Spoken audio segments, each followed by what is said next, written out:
León Pommer, muchas gracias por venir. Bueno, gracias a vos por invitarme.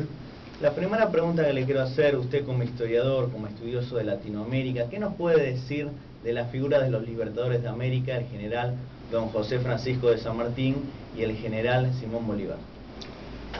Bueno, aquí habría que repetir algo que está bastante dicho, ¿no? Son dos figuras admirables.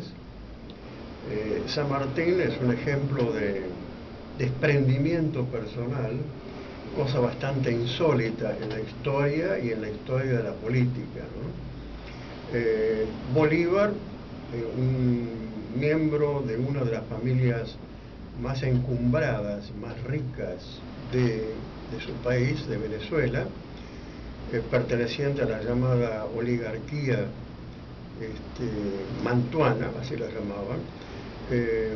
De hecho, se separa de esa condición social, pone inclusive en juego su fortuna, una fortuna muy importante, la pierde en la guerra, y se juega el todo por la independencia, ¿no?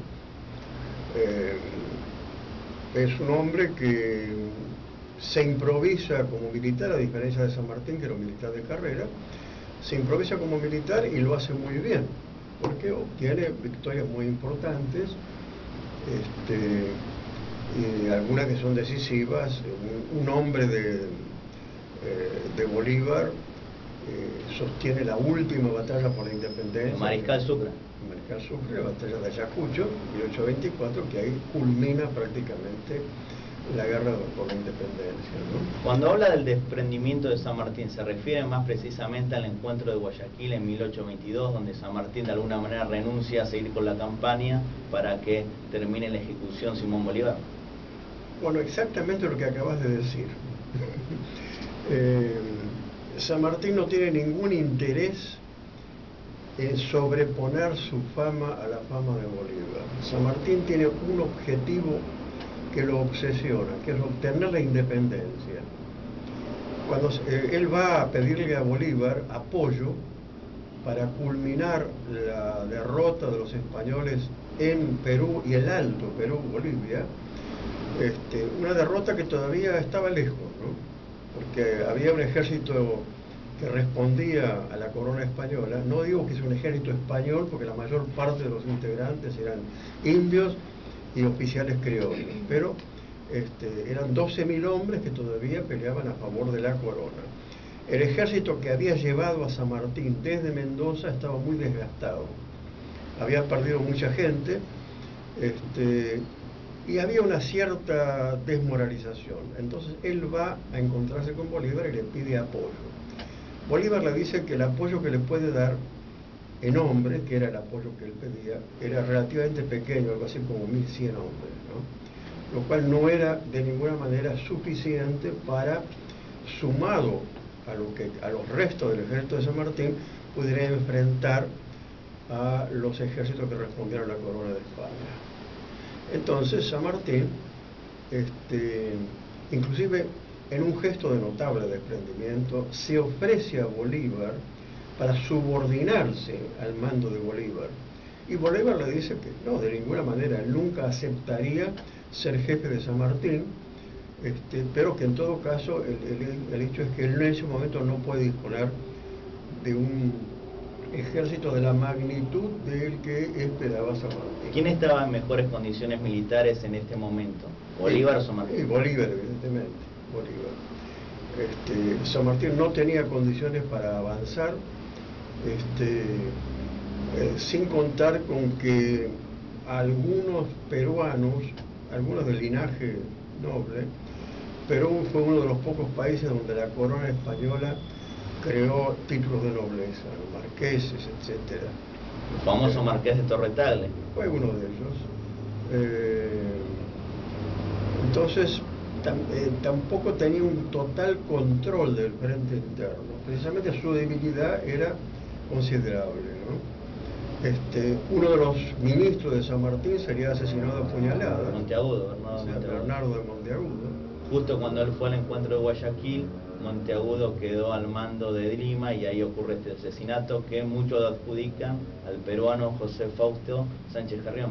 Sí, es probable, son cosas Yo no me atrevería a decirlo de una manera contundente que fue ese señor el que lo ordenó matarlo. No soy un especialista minucioso de la historia de Perú, pero de todos modos, lo que sí puedo asegurar es que esa muerte se debió a disidencias internas. Monteagudo era un hombre que, en términos de hoy, en el vocabulario de hoy, podría ser catalogado como de extrema izquierda. Era el hombre que había acompañado a Moreno. Después de la muerte de Moreno, fue el jefe de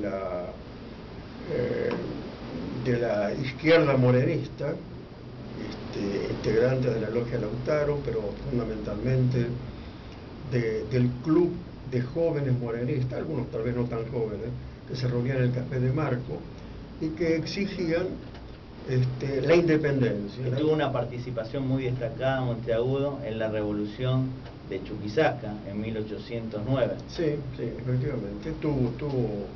Era un hombre que postulaba cambios radicales.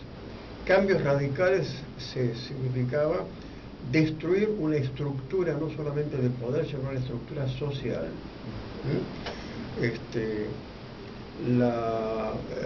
Junto con Castelli, sancionaron una suerte de estatuto para los indígenas extraordinariamente igualitario, que de alguna manera hizo que la clase dominante del Alto Perú se le pusiera en contra, ¿no? Cuando Castelli era algo así como el comisario político del ejército que había sido enviado al Alto Perú por la Junta de Buenos Aires.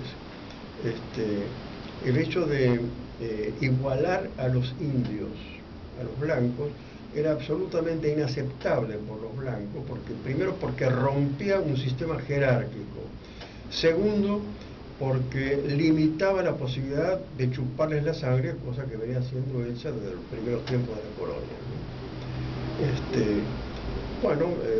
Después vuelve Monteagudo y encabeza la oposición a Saavedra. Saavedra era un hombre conservador, honesto, no estaba muy decidido por la independencia, sí estaba decidido por la autonomía con respeto de la corona. El grupo de jóvenes que se reunían en el Café de Marco, famoso café en aquel momento, ya en 1812 proclamaba la necesidad de la independencia, lo cual era una herejía en ese momento, sobre todo la clase dominante en Buenos Aires, que era la gran burguesía mercantil con negocios en el mundo entero.